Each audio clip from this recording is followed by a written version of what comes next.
हे बरेचसे जे रस्त्यांचे विषय आहेत, म्हणजे हा म्हाळुंगेचा रस्ता आहे, माणमधला रस्ता आहे, फेज 1 आणि फेज 3 ला कनेक्ट करणारा, या सगळ्या रस्त्यांमध्ये मुख्य प्रश्न जो आहे तो भूमी अधिग्रहणाचा आहे. आणि बऱ्याच ठिकाणी दिसतं की शेतकरी तयार पण आहेत रस्ता द्यायला, पण त्यांना त्याचा मोबदला मिळत नाही आहे आणि प्रत्येक विषय हा तिथेच येऊन अडतो.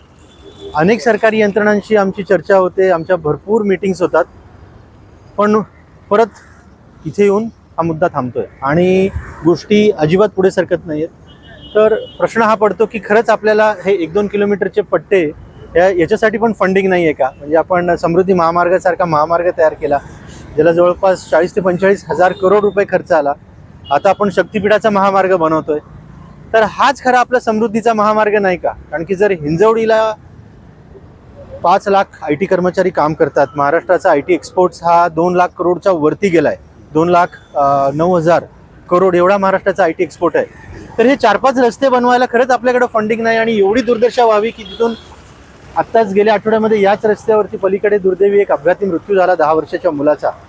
गेल्या 2 वर्षातला आकडा आहे की 37 लोक मृत्युमुखी पडलेत.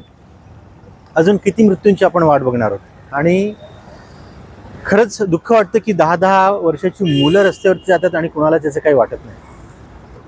यस सर, अभी प्रशासन IT कंपनी को परवानगी दी, इतने सारे बड़े बड़े फ्लैट्स इधर आए हैं, सबको परवानगी दी, इतने लोग यहाँ पर आके रह रहे हैं, तो सिविक इश्यूज़ का भी बंदोबस्त होना चाहिए. कचरे का कोई यहाँ पे प्रावधान नहीं है उठाने का. ग्राम पंचायत करेगा या MIDC करेगा या PMRDA करेगा, ये क्लैरिटी नहीं है. एक के ऊपर दूसरे के ऊपर सब चलता है, तो मतलब परेशान है गंदगी से, बदबू से. आइए आप इधर, शाम में ऐसे बदबू उठता है, गंदा, बीमारियां हो रही हैं. यहाँ से पूरा आप मारुंजी रोड पूरा देखिए, लाइफ रिपब्लिक तक कचरे के ढेर लगे हुए हैं रोड पे. तो इसका जवाबदार कौन है? वाहतूक कोंडीमुळे 8 किलोमीटरचा रस्ता साधारणतः 20 मिनिटात व्हायला पाहिजे. म्हणजे आपण पीक आवर म्हणलं तर 10 ते 25 मिनिटं, पण तिथे जवळजवळ 1.5 ते 2 तास लागतो. हा वाहतूक कोंडी वाकड पुलाखालनं जो चालू होतो तो शिवाजी चौक, नंतर मग विप्रो सर्कल, त्याच्या अगोदर क्रोमा सर्कल. अरुंद रस्ता असल्यामुळे काय होतं की लोक एकाच जागी जवळजवळ 20-20, 40-40 मिनिटं थांबतोय. मी स्वतः अनुभव घेतलेला आहे. आणि मग पुढे तो साधारणतः इन्फोसिस फेज 1 नंतर फेज 2 सर्कल नंतर तो थोडा कमी होत जातो, पण तिथपर्यंतच पोचायला इतका वेळ जातो. आणि मग लोकांची मानसिकता एवढी बिघडती, प्रॉडक्टिव्हिटी कमी होती. आणि मग कधी एकदा आता मी ऑफिसमध्ये जाऊन बसतो असं होतं. आणि त्यामुळे काय होतं की दिवसभराचं जे काम असतं ना त्यात मन लागत नाही आणि त्यामुळे फार फ्रस्ट्रेशन येतं. आणि मग मॅनेजमेंट पण चिडती, एम्प्लॉईज पण चिडतात. आणि मग परत घरी जाताना सुद्धा तोच, म्हणजे जो सकाळचा असतो ना तोच संध्याकाळी सेम अर्धा दुप्पट असतो तो. कारण संध्याकाळी हिंजवडी जे स्थानिक नागरिक आहेत ते पण बाहेर पडत असतात, कामावरची लोक. आता हा हिंजवडीला जाणारा रोड आहे, हा एक महत्त्वाची एक लिंक म्हणता येईल. कारण इथे म्हाळुंगे साईडला राहणारी लोक ही हा म्हाळुंगे माणकडे जाणारा जो रोड आहे त्याचाच वापर करणार ऑफिसला जायला यायला. जनरली फेज 2 फेज 3 कडून लोक माण गावाकडून येतात आणि त्यामुळे इथे ही कनेक्टिव्हिटी जास्त इम्पॉर्टंट होऊन जाते त्यांना घरी येण्यासाठी. पण संध्याकाळच्या वेळेला हे सगळे रोड पूर्ण ट्रॅफिकने जाम असतात, कारण तेवढा स्पेस नाही आहे लोकांना जायला. आणि थोडंसं रॉंग साईडने ड्रायव्हिंग होतं, रस्त्याच्या बाजूला वाहनं उभे असतात, त्याच्यामुळे ही ट्रॅफिक वाढते आणि लोकांना 10 मिनिटाच्या अंतरासाठी 1-1-1.5 तास लागतो घरी पोचायला. ही परिस्थिती फक्त इथंच आहे की, कारण असं ऐकायला मिळतं की 37 लोकांचा जीव गेला 1.5 वर्षामध्ये. हो, 37 लोकांमधली आमच्या सोसायटीतली एक मुलगी होती, प्रतिशा बोराटे, तिचा मृत्यू झाला होता मागच्या वर्षी.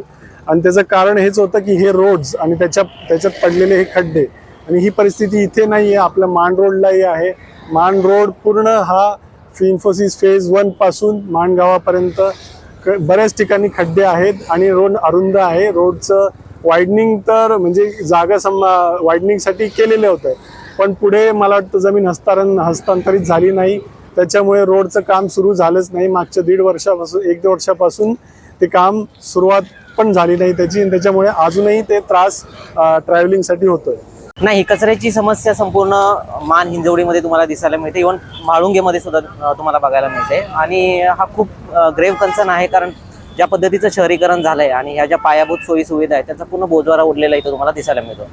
पण जे पाणी इथं बघतोय आम्ही, काय आहे? कुठलं पाणी आहे आणि काय याचं पुढे जाऊन काय होतं? हे जे पाणी आहे, तुम्हाला हे जे पाणी दिसतंय, हे पाणी इथून असंच वाहत जात मुळा नदीला जाऊन पोहोचतं. आणि असे तुम्हाला जवळपास 20 ते 25 तुम्हाला नाले मिळतील की ज्याचं पाणी मुळा नदीमध्ये जाऊन मिळतं. आणि त्याच नदीचं पाणी ब्लुरी सारख्या टाउनशिप आहेत, जॉयविले सारख्या टाउनशिप आहेत, ते पाणी विकत घेतात, फिल्टर करतात आणि ते पाणी पिण्यासाठी वापरतात. म्हणजे ही खूप रुपये खर्च करता तुम्ही घर घेण्यासाठी आणि काय तुम्हाला त्या बदल्यात मिळतं? आता तुम्ही मान हिंजवडी ह्या पट्ट्यामध्ये जर फ्लॅट घ्यायला गेलात तर कमीत कमी 80 लाखापासून फ्लॅट सुरू होतात आणि ज्याची किंमत अगदी 1, 1.5, 2 कोटीपर्यंत सुद्धा जाते. कारण ह्या भागामध्ये कुठलाही बिल्डर तुम्ही घ्या, रहेजा, लोधा, बीटीपी, गोते, सगळ्या बिल्डरचे मोठे टाउनशिप येत आहेत आणि मोठ्या प्रमाणामध्ये लोक फ्लॅट खरेदी करतात. परंतु यांना पिण्यासाठी इथे पाणी नाहीये. तुम्ही नाल्यांची अवस्था बघितली काय अवस्था आहे. त्याच्यामुळे 1-1 कोटीचे हे फ्लॅट घ्यायचे, पण ते वर्थ आहेत का त्याचा कुणीतरी विचार करणं गरजेचं आहे. तुमचं नाव सांगा. माझं नाव पुष्पराज निंबाळकर. नाही, इथं पण त्याच पद्धतीची वाहतूक कोंडी. इथं फक्त छोट्या व्हेकल्स आहेत, हेवी व्हेकल्स कन्स्ट्रक्शनवाल्या आहेत, पण बाकीच्या ज्या इंडस्ट्रियल व्हेकल्स आहेत त्या नाही आहेत. पण इथल्या गोष्ट लवकर मार्गी लागू शकतो जर 3-4 बॅकअप रस्ते सरकारने दिले. यातलं मेन आहे जागा अधिग्रहण. आता इथं जो आपण बघितलं तर जागा अडकल्यामुळे तो 100-200 मीटरचा रस्ता अडकलाय आणि त्यामुळे एक बॉटलनेक्स तयार झाले सगळ्या IT पार्कमध्ये. आमचं लास्ट इयर पण गव्हर्नमेंटला तीच विनंती होती की तुम्ही बॅकअप रोड्स आम्हाला करून द्या आणि जे नवीन प्रपोज रोड्स आहेत ती कामं मार्गी लावा. गेल्या वर्षी जो डेक आम्हाला प्रेझेंट केला त्यातलं एकही काम मोठ्या रस्त्यांचं पुढे सरकलं नाही. तर हे जे आहे की बाबा स्थानिकांना विश्वासात न घेणं, त्या रस्त्याचा मोबदला न देणं आणि त्यामुळं होणारी वाहतूक कोंडी आणि त्यामध्ये अडकणारे IT कर्मचारी, तर हे कधीपर्यंत चालणार?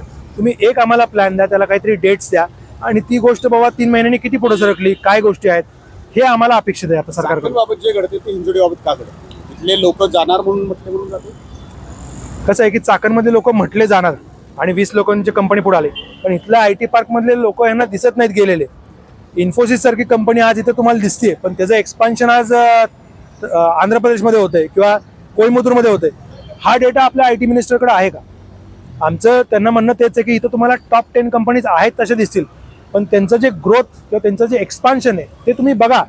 बाकीच्या राज्यांमध्ये आपल्यापेक्षा दुपटीनं झालेलं आहे. तर मग आपल्याकडे काय कमी पडते? इन्फ्रा कमी पडते का? आपल्याकडे त्या लोकांना इथं प्रोजेक्ट्स करायचे नाही आहेत का? त्यांना इथं क्लायंट आणायला अडचण पडते? हे सगळं इन्फ्रावरती अवलंबून आहे. म्हणून सरकारने इन्फ्रावरती लक्ष दिलं पाहिजे.